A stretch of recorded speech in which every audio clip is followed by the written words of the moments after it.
Halo teman-temanku semua, selamat datang kembali di channel Bang Kepo Rohani. Selamat datang bagi kalian yang baru mengunjungi channel ini. Terima kasih kepada kalian semua yang benar-benar mendukung atau mensupport channel ini dari awal sampai hari ini. Tuhan Yesus memberkati kalian, dan bagi kalian yang belum, silakan tekan tombol lonceng atau tekan subscribe, like, comment, atau share videonya kepada rekan-rekan kalian semua. Oke teman-teman, kali ini Bang Kepo masih membahas topik tentang korban. Jadi di video terakhir ini kita akan membahas tentang dua korban yang menjadi sesi terakhir, yaitu korban penghapus dosa dan korban penebus salah. Dan pastikan bahwa kalian menonton video ini dari awal sampai akhir.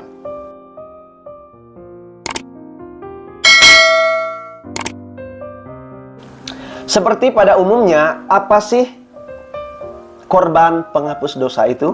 Korban penghapus dosa adalah suatu praktik di mana umat Israel melalui para imam mempersembahkan korban sebagai korban bakaran atau pengampunan dosa. Lalu tujuannya apa? Tujuannya adalah supaya umat Israel meminta ampun kepada Allah dan Allah mengampuni dosa mereka. Entah itu dosa yang disengaja maupun dosa yang tidak disengaja. Nah, lalu apa aja sih yang dikorbankan dalam korban penghapus dosa ini? Tentu berhubungan dengan darah, teman-teman.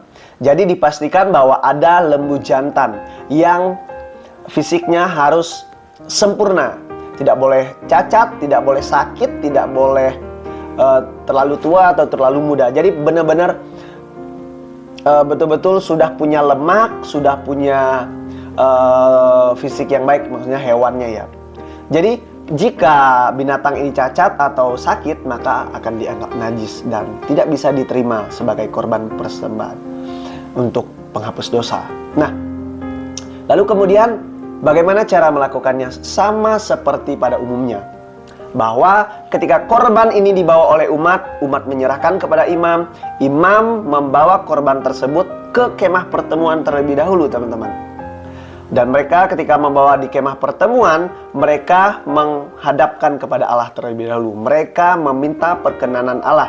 Jika Allah memperkenankan korban tersebut, maka mereka akan membawa korban tersebut ke mezbah. Setelah mereka membawa ke mezbah, mereka akan melakukan upacara pembakaran. Di sana setelah dilakukan pembakaran, mereka mengambil untuk bagian makan. Tapi ada juga yang diambil untuk benar-benar untuk habis dibakar. Nah, ketika mereka memakan pun sebenarnya teman-teman tidak sembarangan.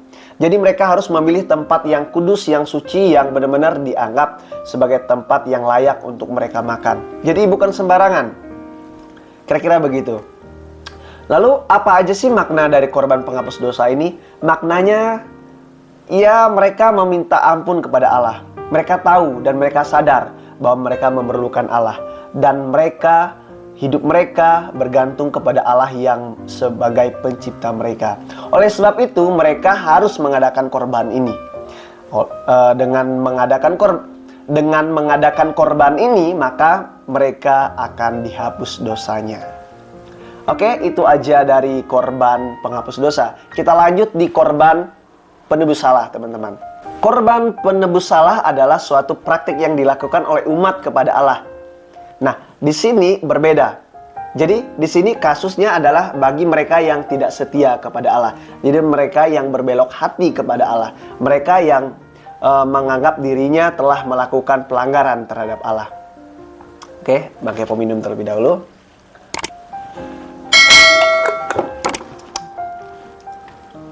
Tujuannya sama, teman-teman. Tujuannya agar Allah mengampuni mereka dari apa yang sudah mereka lakukan tersebut. Jadi sebagai penebus salah mereka ingin melakukan korban tersebut. Ya, tidak jauh berbeda cara melakukannya. Imamlah yang melakukannya. Prosesnya sama, imam itu mengambil korban tersebut, meminta perkenanan Allah. Ketika Allah berkenan, mereka akan membakar korban tersebut di hadapan Allah dan berbau harum di hadapan Allah.